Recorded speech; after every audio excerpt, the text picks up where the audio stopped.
ہم لوگ اس لیول پہ، اللہ کا شکر ہے ہمارا لیول ہر چیز میں بہت ہائی ہے، یعنی ہم لوگ بہت سارے کام کرتے ہیں، اس پہ ہمیں نقصان ہوتا ہے، سوچے سمجھے بغیر کام کر رہے ہوتے ہیں، نقصان ہوتا ہے، تو یہ نہیں کہ چلو اگلی دفعہ میں ہم احتیاط کریں گے، آئندہ یہ غلطی نہیں کریں گے، کام کرنے کے بعد بھی نہیں سوچتے۔ اور اس سے بڑا بے وقوف وہ ہے، 3 درجے ہوتے ہیں ہر چیز میں، آپ کو پتہ ہے نا، ہر چیز میں 3 اسٹیپ ہوتے ہیں، ایک بے وقوف، ایک اس سے بڑا بے وقوف، اور ایک انٹرنیشنل بے وقوف۔ ہماری کنڈیشن پتہ ہے کیا ہے؟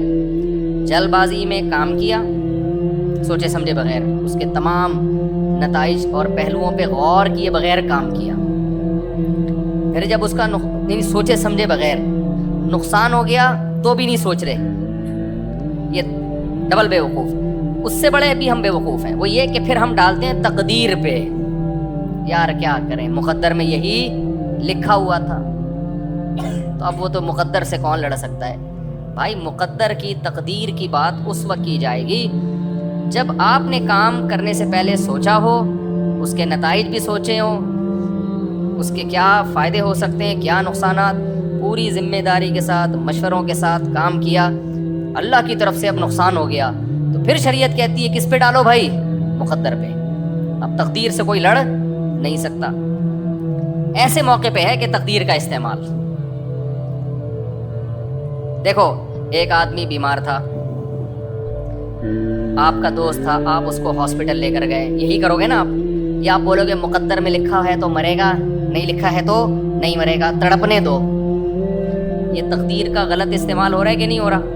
وہ کہے گا بھائی مجھے ہاسپٹل لے کے جا، میرا بخار دیکھ کہاں جا رہا ہے۔ پھر ڈاکٹر 2 قسم کے تھے، ایک اناڑی، ایک بڑا سینئر ڈاکٹر۔ آپ اناڑی کے پاس لے گئے جس کو ابھی تجربے ہے نہیں، وہ ابھی نیا بندے مارنا شروع کیے اس نے، آپ اس کے پاس لے گئے، پھر بندہ مر گیا، آپ کہو گے بھائی مقدر میں تھا مر گیا، یہ مقدر کا غلط استعمال ہوا کہ نہیں ہوا؟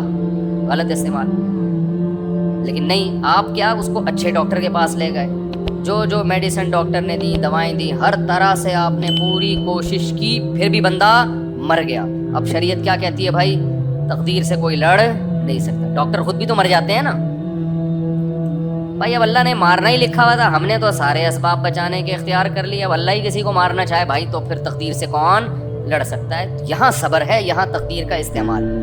لیکن آپ نہ ڈاکٹر کے پاس لے کے جا رہے ہیں، بلکہ آپ کیا کریں گے؟ اچھا والا بندہ کھڑا ہوا ہے، آپ نے چاقو نکال کے گلا کاٹ دیا، اگلا بولے گا کیا کیا تو نے؟ آپ کہیں گے مقدر میں تھا، موت کا ٹائم متعین ہے، مقدر میں تھا، مرنا مر گیا، چاقو سے مرنا لکھا ہوا تھا، چاقو سے ہی مرے گا، بندوق سے نہیں مرے گا۔ ہم اس کو جواب میں کیا کہیں گے؟ بھائی وہ مقدر میں مرنا لکھا تھا یا نہیں لکھا تھا یہ اللہ کو پتہ ہے، تو نے تو ایک چلتا پھرتا بندہ کاٹ دیا، تو جائے گا جہنم میں، تو کہاں جائے گا؟ جہنم۔ بلکہ آپ اس کو کیا کہیں گے؟ آپ کہیں گے ٹھیک ہے، لا چاقو لے لیا، اور آپ کہیں گے میں تیرا گلا کاٹتا ہوں، مقدر میں ہوگا تو کٹ جائے گا، نہیں ہوگا تو نہیں کٹے گا، وہ مان لے گا یہ دلیل۔ تو شریعت نے ہمیں جو تقدیر کے استعمال کا حکم دیا، وہ حکم ایسے موقع پہ دیا ہے جب، کیونکہ بہت سارے کام ایسے ہوتے ہیں آپ کامیابی کے تمام اسباب اختیار کر لیتے ہو پھر بھی نہیں ہوتا، کیونکہ اللہ کے ارادے کے بغیر کام ہوگا نہیں۔ ایسے موقع پہ ہمیں حکم ہے کہ بھائی آپ اپنے قواعد پورے کر لو، اب کس پہ ڈالو گے؟ اللہ پہ۔ آپ کام کیے بغیر اللہ پہ نہیں ڈال سکتے۔ تو ہم لوگ بے وقوفی کے 3 درجات: کام سوچے بغیر کرنا، نقصان ہو جائے تو پھر بھی مت سوچنا کہ چلو آئندہ کے لیے، اور تیسری اس سے بڑی ہماری بری خصلت، اپنی حماقتوں سے نقصان ہوا ہے اور پھر تقدیر کے عقیدے کا سہارا لے کے تسلی حاصل کرنے کی کوشش کرنا، تاکہ ہمیشہ کے لیے غلط کرنا سیکھ جائیں ہم۔ ہمیشہ کے لیے کیا سیکھ جائیں؟ ایک آدمی نے مجھے کہا جاپانیوں کی عمریں لمبی ہوتی ہیں، پاکستانیوں کی کم ہوتی ہیں، تو کیا اللہ نے ان کی تقدیر میں لمبی عمر لکھی ہوئی ہے؟ میں نے کہا ان کی تقدیر میں اللہ نے لمبی عمر لکھی ہوئی ہے، اور ساتھ میں یہ بھی لکھا ہوا ہے کہ اپنی صحت کا بہت خیال کریں گے، کھائیں گے ایسی چیزیں، برگر پیزے نہیں کھائیں گے، تو یہ ساری چیزیں تقدیر میں ہیں، اللہ کے علم میں پہلے سے ہے نا۔ تو جاپانیوں کے بارے میں اللہ نے کو علم ہے کہ یہ سب لائف اسٹائل بہت اچھا ہوگا، تمیز کی زندگی ہوگی، لہذا یہ 100 سال جئیں گے، تو وہ مقدر ہی کے حساب سے مرتے ہیں۔ ہمارے بارے میں اللہ نے پہلے سے لکھا ہوا ہے کہ یہ برگر کھا کھا کے برگر بن جائیں گے، کولیسٹرول کے ڈبے اور گھی کے کنستر بنیں گے، اور 50 سال 60 سال سے اوپر کوئی بھی کراس نہیں کرے گا۔ 50 سال کے بعد ان کی بونس والی لائف شروع ہوگی۔ ہر چیز تقدیر سے ہے، ہر چیز تقدیر سے ہے، لیکن اسباب بھی تقدیر میں ہی لکھے ہوئے ہوتے ہیں، اللہ کے علم میں پہلے سے ہوتا ہے۔ جب شام میں وبا پھیلی ہے نا حضرت عمر کے دور میں، تو صحابی رسول جو شام جا رہے تھے نا لشکر لے کے، پتہ چلا کہ جی شام میں تو طاعون کی بیماری پھیل گئی ہے۔ اب ظاہر ہے وہاں جانے کا مطلب ہے آپ بھی اس وائرس میں اپنے اوپر بڑا خطرہ ہے۔ تو اب صحابہ کی جماعت وہیں رک گئی شام سے تھوڑا پہلے۔ غالباً عبیدہ ابن جرہ رضی اللہ تعالیٰ عنہ تھے غالباً۔ تو انہوں نے اب مشورہ کیا بھائی کیا کریں ہم، بعض صحابہ نے مشورہ دیا ہمیں واپس جانا چاہیے۔ تو انہوں نے کہا ٹھیک ہے ہم نہیں جاتے، وہاں وبا پھیلی ہوئی ہمیں مرنے کا خطرہ ہے تو واپس چلو۔ تو کسی نے کہا اللہ کی تقدیر سے بھاگ رہے ہو آپ، تقدیر میں موت لکھی ہے تو آئے گی، تقدیر سے کیوں بھاگ رہے ہو؟ انہوں نے بڑا پیارا جواب دیا، فرمایا نعم نفر من قدر اللہ الی قدر اللہ، ہم اللہ کی تقدیر سے بھاگ کے اللہ کی تقدیر ہی کی طرف جا رہے ہیں۔ تقدیر میں مرنا ہے تو زندہ ہونا بھی تو تقدیر میں لکھا ہوا ہوتا ہے کہ زندہ رہے گا، یہ ابھی نہیں مرے گا، ٹھیک ہے نا؟ سمجھ میں آ رہی ہے بات کہ نہیں آ رہی؟ تو ہمیں کیا پتا ہماری تقدیر میں زندگی ہے یا موت ہے، ہمیں کیا پتا؟ تو ہم زندگی کے اسباب اختیار کریں گے۔ زندہ بچ گئے تو اس کا مطلب مقدر میں زندگی لکھی ہوئی تھی اور ہم بھاگ کے مقدر سے دور بھاگ رہے تھے اپنے، تو ہمیں نہیں پتا۔ تو اسی پر آزمائش ہے ساری کہ بھائی ہمیں کیا پتا کیا لکھا ہوا ہے، اس لیے ہم سے وہ پوچھا جائے گا جو ہم کر رہے ہیں۔ سمجھ میں آ رہی ہے بات کہ نہیں آ رہی ہے؟ تو تقدیر کا عقیدہ وہاں استعمال کیا جائے گا جہاں آپ کی طرف سے قواعد پورے ہوں پھر بھی رزلٹ نہ آئے، تو وہاں کیا سوچیں گے بھائی؟ پھر مسلمان صبر کرتا ہے، غیر مسلم ڈپریشن میں جاتا ہے، اسٹریس میں جاتا ہے کہ یہ کیا ہو گیا۔ کیسی زبردست آیت ہے قرآن کی، یا ایھا الذین آمنوا لا تکونوا کالذین کفروا وقالوا لاخوانہم اذا ضربوا فی الارض او کانوا غزا لو کانوا عندنا ما ماتوا وما قتلوا لیجعل اللہ ذلک حسرۃ فی قلوبہم۔ ہوا یہ تھا غزوہ احد میں بہت سارے صحابہ شہید ہو گئے۔ اب منافقین نے یہ پروپیگنڈا کیا، یار ہمارے مشورے پر عمل کر لیا ہوتا نا، نہ جاتے یہ لوگ جنگ میں تو نہ مرتے، فلاں نہ جاتا تو زخمی نہ ہوتا۔ اب گئے کس کے حکم پہ تھے؟ یہ اللہ کے حکم پہ گئے تھے نا۔ آپشنل ہوتا نا، آپشنل کہ جا بھی سکتے ہو نہیں بھی جا سکتے، پھر نقصان ہو گیا تو پھر غم ہونا چاہیے، یار ہمارا فیصلہ کیا تھا؟ غلط تھا، واقعی ہم نے جلد بازی سے کام لیا۔ یہاں تو جلد بازی کا سوال ہی پیدا نہیں ہوتا تھا، یہاں حکم کس کا تھا؟ اللہ کا، بھائی نکلو۔ اب اللہ جب کہہ رہے پھر تو جانا ہی جانا ہے نا۔ اب اس میں 70 افراد شہید ہو گئے، بہت سے زخمی ہو گئے۔ تو منافقین نے کہا کہ دیکھا نہیں جاتے تو آج یہ دن دیکھنا نہ ملتا۔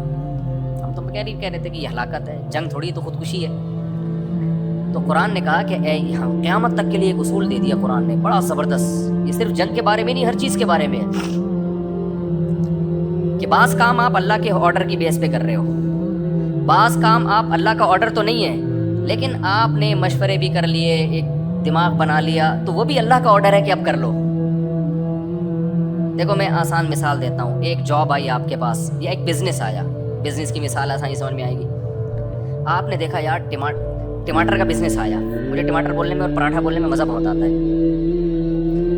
اچھا بھی لگتا ہے نا ٹماٹر کا بزنس، خربوزے کی مثال بہت اچھی لگتی ہے۔ تو آپ کے بزنس کرنا چاہ رہے ہو، آپ نے بزنس کے بارے میں ورک شاپس اٹینڈ کی، اپنے قواعد پورے کیے، ایسا ہی نہیں ایک دم منہ اٹھا کے ٹماٹر کا، جیسے میں نے کھجوروں کا کیا تھا نا، 5 لاکھ روپے سے شروع کیا تھا، صرف 50,000 کا نقصان کر کے اللہ کا شکر ادا کیا کہ 50,000 میں اگر مجھے یہ پتہ چل گیا کہ کھجوروں کا بزنس میرے کرنے کا کام نہیں ہے تو یہ بہت اچھا سودا ہو گیا الحمدللہ۔ یعنی میں نے 5 لاکھ کی کھجوریں خریدی تھیں اور 4.5 لاکھ میں وظیفے پڑھ کے بکی ہیں، وہ 50,000 کا مجھے نقصان ہوا تھا، تو میں خوش تھا بہت۔ لوگ کہہ رہے تھے خوش کیوں ہو؟ میں نے کہا مجھے 50,000 گنوا کے یہ پتہ چل گیا کہ یہ میرے کرنے کا کام نہیں ہے۔ تو یہ نالج آدمی کو بڑی مشکل سے حاصل ہوتی ہے بھائی، یہ ایسی مسترد نالج تھی نا کہ 50,000 میں مجھے پتہ چل گیا کہ یہ میرے بس کا نہیں۔ اور وہ جو 4.5 لاکھ کا بکا نا، اس میں کچھ ڈبے خرید کے مجھے ہی گفٹ ملے تھے، یعنی لوگ مجھے کوئی رمضان میں گفٹ دینا چاہ رہے تھے تو وہیں سے خرید کے چلو بھائی فی الحال یہی اویلیبل ہے، اسی کو پکڑا دو، ان کو نہیں پتا تھا یہ ہمارا ہی بزنس ہے۔ خیر، تو آپ نے کیا کیا؟ پورا پورا مشورہ کیا, ورکشاپ, تاجروں سے ملے, بھائی اس طرح سے کیا جاتا ہے, اتنی انویسٹمنٹ میں ہوگا, سارے مشورے لے کے, اور دے دنا دن جو بھی ٹماٹر کا بزنس کر رہا تھا آپ نے اس کو دیکھا کہ یار سارے ہی ترقی کر رہے ہیں. تو شریعت نے جو کسی کام کرنے کے قوائف بتائے ہیں وہ آپ نے پورے کر لیے. یعنی شریعت کے لحاظ سے آپ کی ڈاکومنٹیشن مکمل ہو گئی. ایک ڈاکومنٹیشن ہوتی ہے نا ویزے کے لیے, ایک جاب کے لیے, ایک ہر کام کرنے کے لیے اللہ بھی کوئی ڈاکومنٹ مانگتے ہیں. اللہ کہتے ہیں یہ ڈاکومنٹیشن مکمل کر لو, اس کے بعد اگر نقصان ہوا نا تو تمہیں ثواب دوں گا میں, کیونکہ پھر وہ میں نے دلوایا ہے نقصان, پھر اس میں تمہارا قصور نہیں ہے. اور اگر یہ ڈاکومنٹیشن کے بغیر تم نے کوئی کام کیا پھر نقصان ہوگا, نقصان بھی ہوگا اور حماقت کا گناہ بھی ملے گا تمہیں. آسان مثال دیتا ہوں, آپ کہہ رہے تھے میں سگریٹ پیتا ہوں تو میں ایک دم فریش ہو جاتا ہوں. سگریٹ پیتا ہوں تو میں کیا ہو جاتا ہوں, فریش, ایک دم ناک سے بھی دھواں, منہ سے بھی دھواں, انجوائے کرتا ہوں لائف کو. تو آپ نے اپنے آپ کو سگریٹ کا عادی بنانے کا فیصلہ کر لیا. اللہ میاں کیا کہتے ہیں, یا ایھا الذین آمنوا اطیعوا اللہ واطیعوا الرسول واولی الامر منکم, نہیں اس سے پہلے فإن تنازعتم فی شیء فردوہ الی اللہ والرسول والی, ایک اور آیت ہے ولو ردوہ الی الرسول والی اولی الامر منہم لعلمہ الذین یستنبطونہ منہم. اس آیت کا حاصل یہ, اس میں میں کئی دفعہ بیان کر چکا ہوں کہ جو جس فیلڈ کا ماہر ہے نا, جب تمہارے اندر یہ صلاحیت نہ ہو کوئی فیصلہ کرنے کی, کوئی خبر جب تمہیں ملے تو اس کے ماہرین سے معلومات لو. یہ کووڈ کے دنوں میں نے آیتیں بہت پڑھی تھی. بھائی جو بھی خبر جب ہمارے پاس آئے گی تو اس کے اہل سے پوچھا جائے گا. شریعت کی بات آئی ہے علماء سے, مجتہدین سے پوچھا جائے گا. حدیث کی بات آئی ہے محدثین سے پوچھا جائے گا. سمجھ رہے ہو؟ میڈیکل سائنس سے متعلق کوئی بات آئی ہے تو کس سے پوچھا جائے گا, ڈاکٹروں سے پوچھا جائے گا. اس میں مفتیوں سے پوچھا. یہ میں اس لیے آیت پڑھتا تھا کہ لوگ ہم سے پوچھتے تھے کرونا میں کیا کرنا چاہیے. میں کہتا تھا کرونا یہ ڈاکٹروں کا کام ہے, یہ مفتیوں کا شعبہ نہیں ہے. تو ڈاکٹر سے پوچھو گے کیا کرنا چاہیے کیا نہیں کرنا چاہیے. سمجھ رہے ہو؟ تو آپ نے کیا کیا, سگریٹ پینے سے پہلے اللہ میاں نے کہا کہ بھائی اگر تم یہ چاہتے ہو کہ یہ پیو اور تم یہ چاہ رہے ہو اس سے تمہاری صحت اچھی ہو جائے تو ڈاکومنٹ مکمل کرو پہلے, اس کے بعد تمہیں پرمیشن دوں. وہ ڈاکومنٹ کیا ہے بھائی, تم صحت اچھا کرنا چاہ رہے ہو نا تو کس سے پوچھو, ڈاکٹروں سے پوچھو کہ یہ جو میں ایک دم فریش ہو جاتا ہوں, ایک دم مزہ آنے لگتا ہے, تو یہ کیا ہے. جب ڈاکٹروں سے آپ پوچھو گے, ایک ڈاکٹر, دو ڈاکٹر, تین ڈاکٹر, وہ کہیں گے بھائی یہ وقتی فائدہ ہے, اس کے بعد آپ اس کے عادی ہوتے چلے جاؤ گے. پہلے 1 ڈبی, پھر 2 ڈبی, پھر 10 ڈبی, پھر سارا دن ڈبے ہی ڈبے, پھر پورا دھواں ہی بن جاؤ گے تم. ایک دن اتنا دھواں نکالو گے کہ ہر جگہ سے دھواں ہی نکلے گا. سمجھ رہے ہو؟ پھر دھواں ہی دھواں, اور ایک دن دھواں بن کے مارکیٹ سے شارٹ ہو جاؤ. کینسر ہو جائے گا, یہ ہو جائے گا, وہ ہو جائے گا, بھوک ختم ہو جائے گی, پھر پینی پڑے گی. قبض ختم کرنے کے لیے سگریٹ پیتے ہیں سگریٹ والے لوگ. ان بیچاروں کو واش روم نہیں آتا جب تک سگریٹ نہ پی لیں. گے ہم نے تو, ہمارے دوست ہر طرح کے رہے ہیں. ہمارے ایک دوست سے سگریٹ نہیں پیتے تھے, 48 گھنٹے گزر جاتے تھے, ان کو بیت الخلاء کی زیارت نصیب نہیں ہوتی. کہتے ہیں جب تک 2 ڈبے خالی نہیں کروں گا مجھے زہر لگے گا یہ بیت الخلاء. کس قدر عذاب میں ڈال دیا یار. خیر, سگریٹ کے بھی میں نقصانات پر بیان نہیں کر رہا. آپ نے وہ جو شریعت نے ڈاکومنٹس کہا ہے نا, وہ ڈاکومنٹیشن مکمل نہیں کی.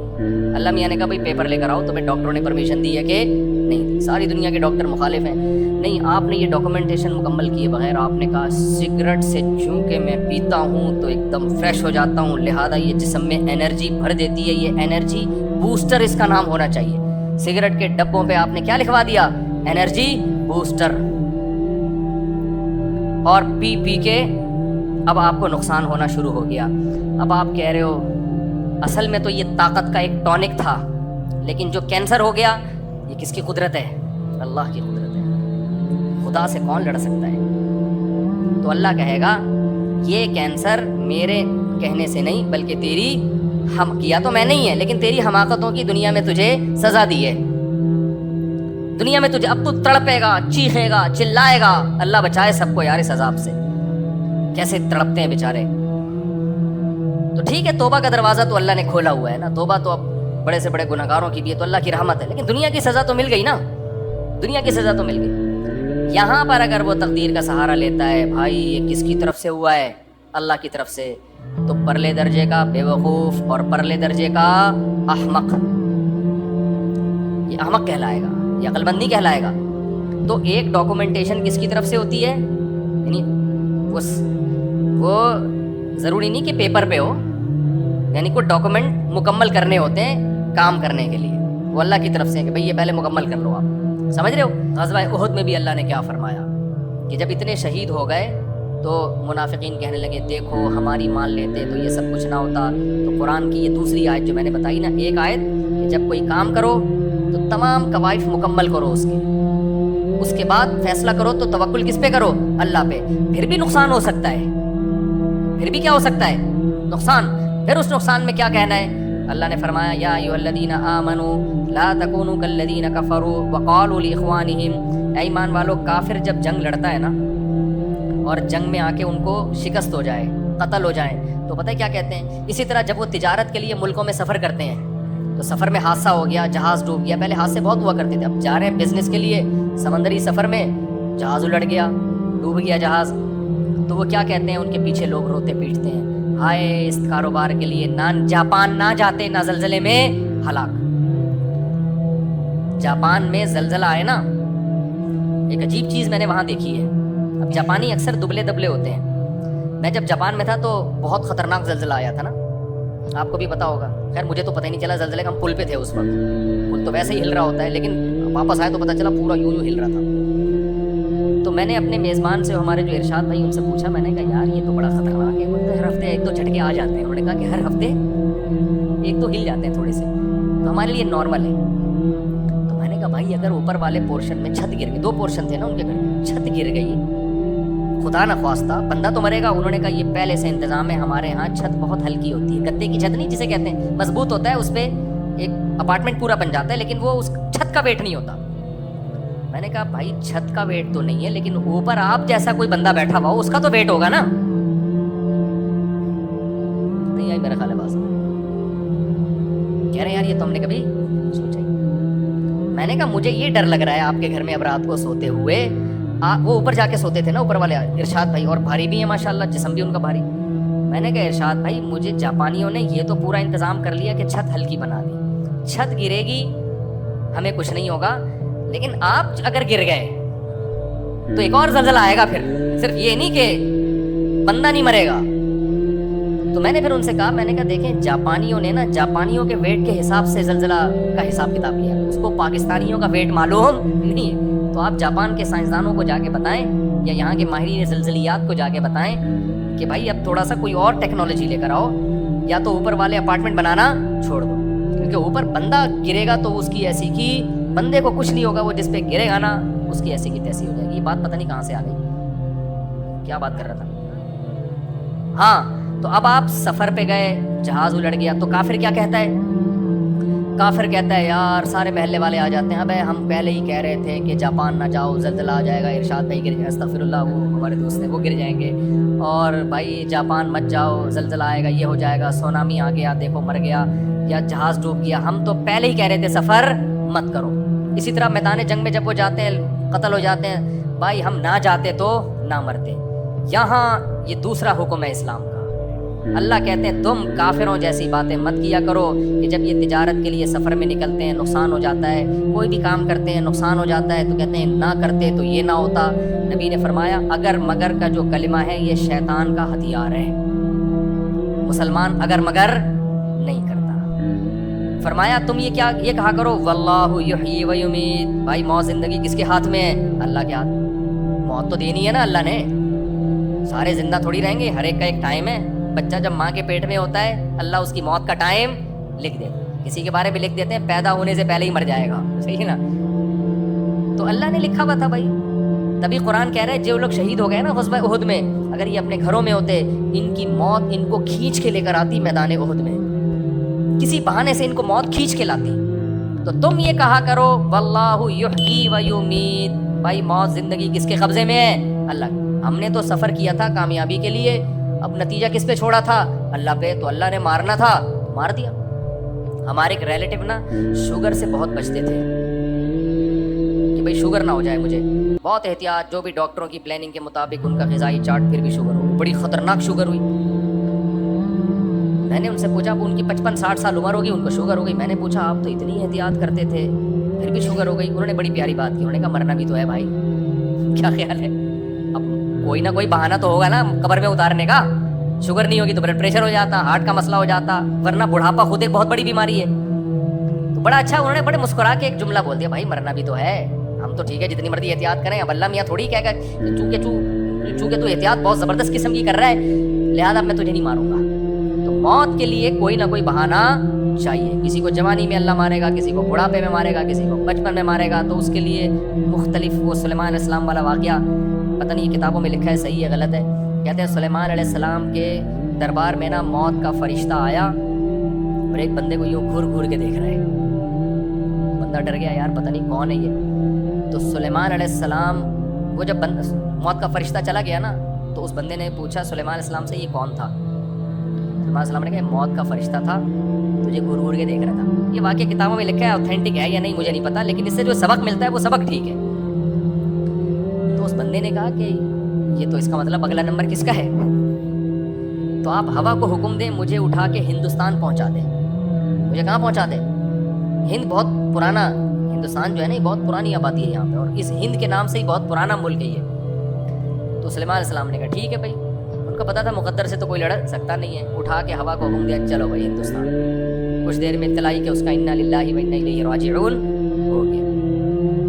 تو کہتے ہیں وہ موت کا فرشتہ سلیمان علیہ السلام سے ملا. انہوں نے پوچھا بھائی تو اس کو گھور گھور کے کیوں دیکھ رہا تھا؟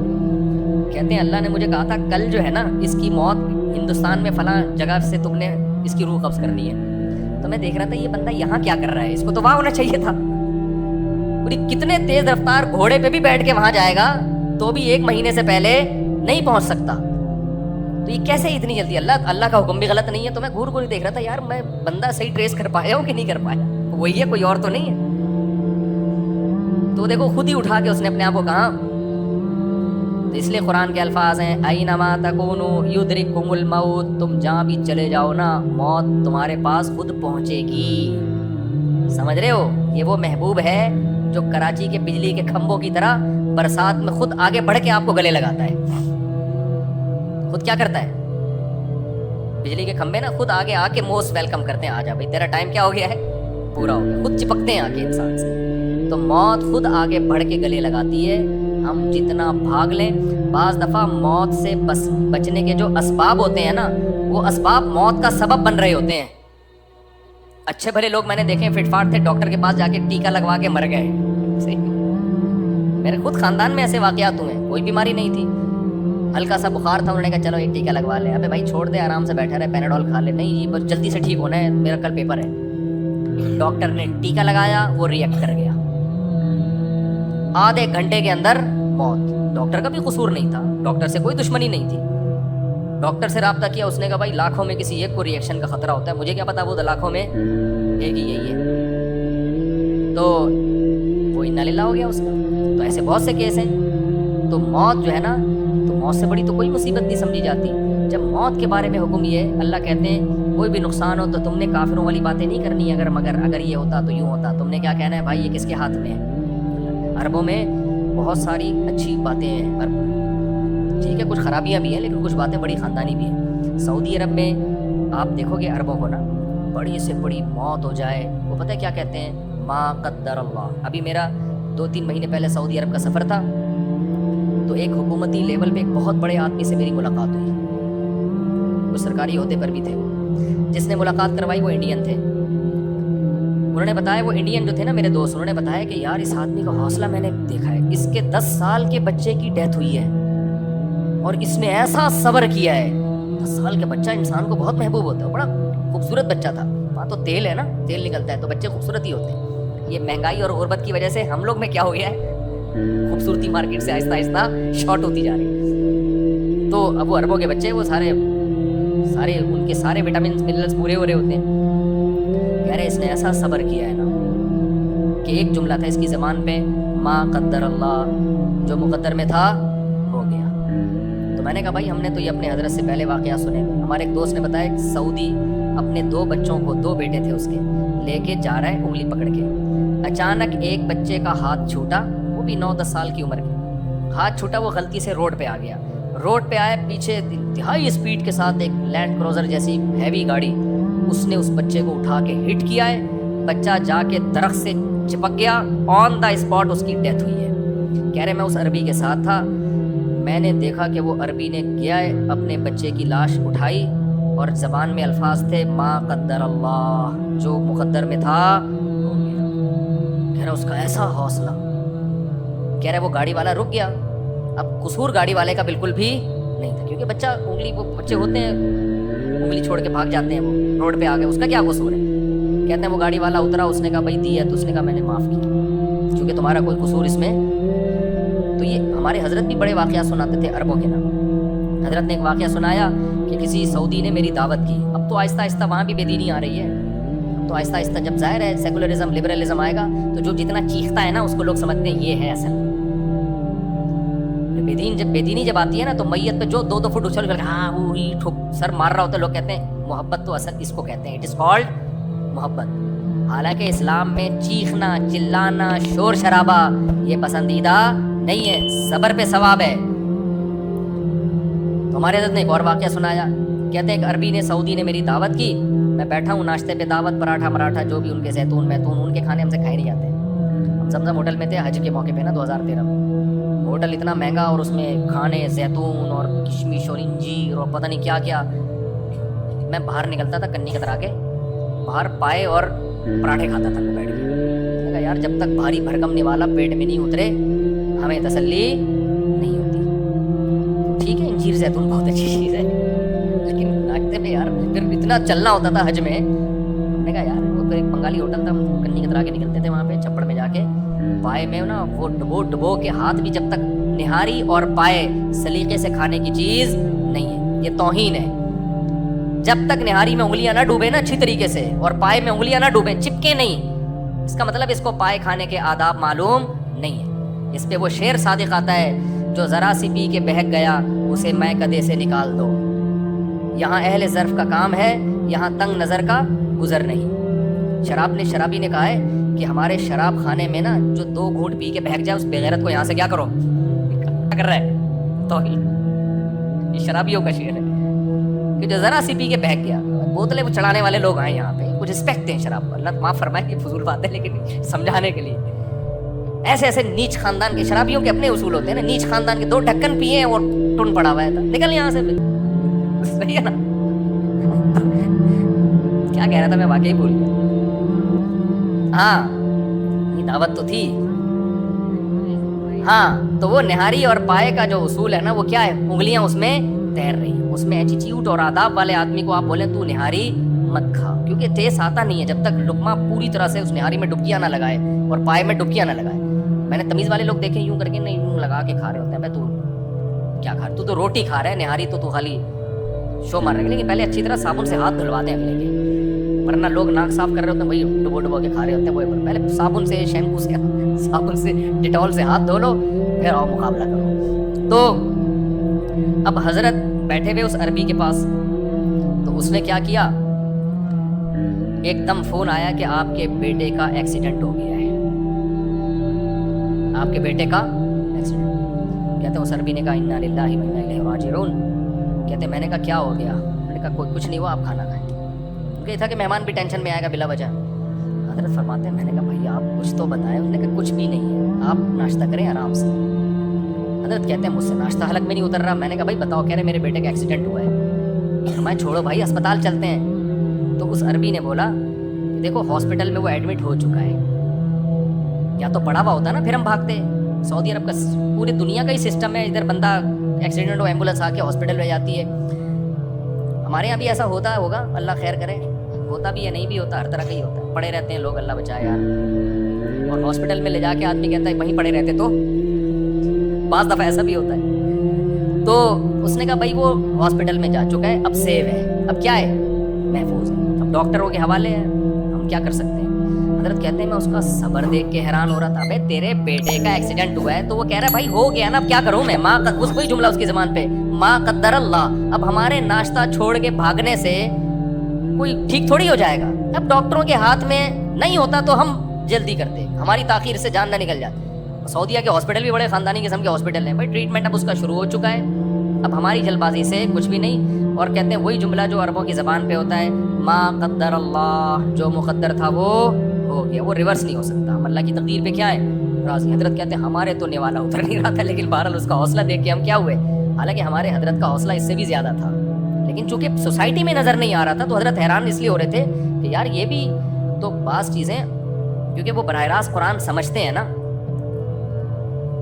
ہم تو مذہبی اسکالر سے سنتے ہیں نا قرآن, تو مذہبی اسکالروں میں کوئی صحیح بھی بیان کر رہے ہوتے ہیں, لیکن بعض لوگ اپنا ایک مائنڈ سیٹ لے کے ہر چیز کو اس پہ فٹ کر رہے ہوتے ہیں, تو اس سے قرآن کی حقیقی تعلیمات سامنے نہیں آتی پھر. تو اس لیے جلد بازی میں یہ بھی داخل ہے کہ آپ مشوروں کے بغیر فیصلہ کرو, پھر جب انجام میں آپ کو برا انجام ہو تو آپ کس کے کھاتے میں ڈال دو, تقدیر کے. اب اگر وہ سعودی کی غلطی سے ایکسیڈنٹ ہوا ہوتا ہے نا, پھر ما قدر اللہ کہنا بنتا نہیں ہے. بغیر لائسنس کے بیٹے کو گاڑی دے کے چلا دیا ہوتا ہے بھائی, سکھائی نہیں ہوتی اور کہا تجربہ کر, پھر ایکسیڈنٹ ہوتا, کہتے کوئی بات نہیں, ما قدر اللہ نہیں. نالائق, جب گاڑی چلانا آتی نہیں تھی اس کے حوالے کیوں کی, روڈ پہ بھیجا کیوں اس کو. سمجھ میں آ رہی ہے بات. تو جب آپ اپنے قواعد پورے کریں اس کے بعد فیصلہ کریں, پھر نتیجہ کس پہ چھوڑ دیں, اللہ پہ, کیونکہ ہماری نہیں چلے گی, چلے گی کس کی.